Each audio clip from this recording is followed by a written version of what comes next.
नमस्कार दोस्तों, हर हर महादेव। आज के वीडियो में हम जानेंगे कि भाग्य रेखा कितनी प्रकार की होती हैं। कई लोग भाग्य रेखा को मनी लाइन भी कहते हैं, शनि रेखा भी कहते हैं, कर्म की रेखा भी कहते हैं। भाग्य रेखा जो सबसे अच्छी मानी जाती है वो यहाँ से निकलती है और सीधे शनि पर्वत तक जाती है।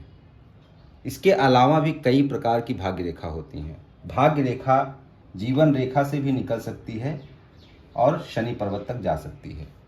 यही भाग्य रेखा मंगल के क्षेत्र से, ये जो है मंगल का क्षेत्र माना जाता है, और इस क्षेत्र से जीवन रेखा से सटा हुआ और यहाँ से निकल सकती है।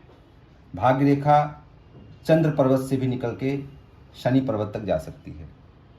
तो जैसे एक वीडियो में मैंने बताया था कि जो सूर्य रेखा है, सन लाइन, वो कई पर्वतों से निकलकर सूर्य पर्वत तक जब जाती है कोई रेखा तो सूर्य रेखा कहलाती है। एक दो रेखाओं को छोड़कर, जैसे अगर यहाँ से निकलती है तो वो पूर्व पुण्य रेखा कहलाती है। वैसे ही आज के वीडियो में मैंने बताया कि भाग्य रेखा भी या मनी लाइन कई जगह से, कई स्थान से निकल सकती है। उसका उद्गम जो है कई स्थानों से हो सकता है। सबसे बढ़िया ये होता है कि जब यहाँ से निकलती है, मणिबंध के पहले पोर से यहाँ से निकलती है, केतु क्षेत्र के नीचे से, और सीधा जो है सीधे शनि पर्वत तक, यहाँ तक। ये शनि पर्वत है, ठीक है। और ये केतु क्षेत्र से नीचे से यहाँ से यहाँ तक सबसे बढ़िया, उत्तम।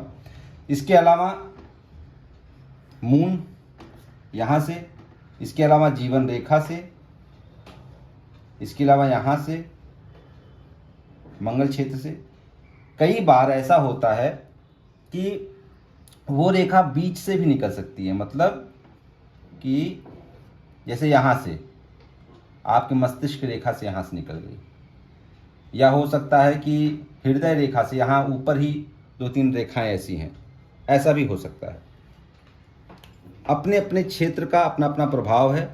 जिस क्षेत्र से भाग्य रेखा निकलेगी उस क्षेत्र का उसमें उसके जीवन में प्रभाव रहेगा। भाग्य रेखा, कई बार ऐसा लोगों को लगता है कि किसी की भाग्य रेखा बहुत अच्छी है तो इसका मतलब है उसका जीवन बहुत अच्छा है, या किसी की भाग्य रेखा कमज़ोर है तो इसका मतलब है कि उसका जीवन बहुत खराब है। ऐसा नहीं है मित्रों। भाग्य रेखा या मनी लाइन या कर्म की रेखा ये दिखाती है, ये जीवन के उतार चढ़ाव को भी दिखाती है। ये जीवन के उतार चढ़ाव को भी दिखाती है। अगर हम जब पैसे की बात करते हैं, क्योंकि कलयुग चल रहा है और आज के समय में समाज की जो स्थिति है वो केवल सबसे ज़्यादा अगर फोकस है तो वो हेल्थ को लेकर भी नहीं है, वो सबसे ज़्यादा फोकस है पैसे को लेकर, वेल्थ को लेकर।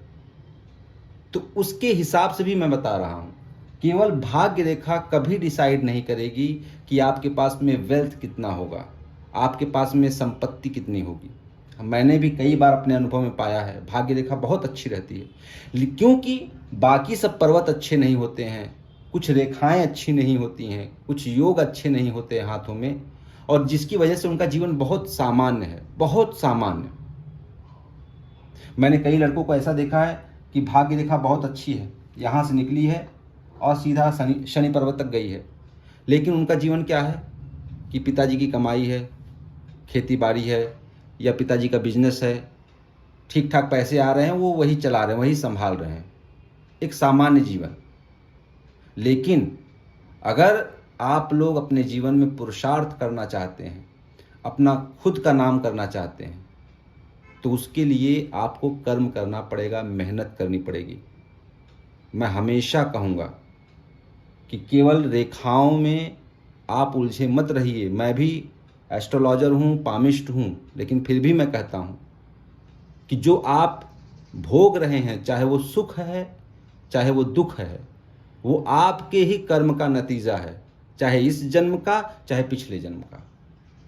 और आने वाले समय में जो आप भोगेंगे वो भी आपके ही कर्म का नतीजा रहेगा, चाहे इस जन्म का चाहे पिछले जन्म का। लेकिन एक चीज हमेशा आपके हाथ में रहती है, जो भगवान श्री कृष्ण ने कहा, कर्म। और प्रेजेंट, अभी का जो क्षण है, इस क्षण में आप क्या कर रहे हैं। आप सद्मार्ग पर हैं, आप भगवत नाम पर हैं, आप किसी का भला कर रहे हैं, तो इतना जान लीजिए, अगर आप ये सब कर रहे हैं तो आने वाले भविष्य की आप चिंता न करें। जो भी अभी इस समय आपके हाथ में रेखाएं हैं वो ये दिखा रही हैं कि पिछला समय में आपने क्या काम किया है और आपको क्या आने वाले परिणाम मिल रहे हैं इस समय पे और आने वाले समय में क्या मिलेंगे। लेकिन आज जो आप डिसाइड करेंगे करने के लिए वो आपकी रेखाओं को भी बदल सकता है। मैं ये लिख कर दे रहा हूँ। आज के लिए बस इतना ही। हर हर महादेव।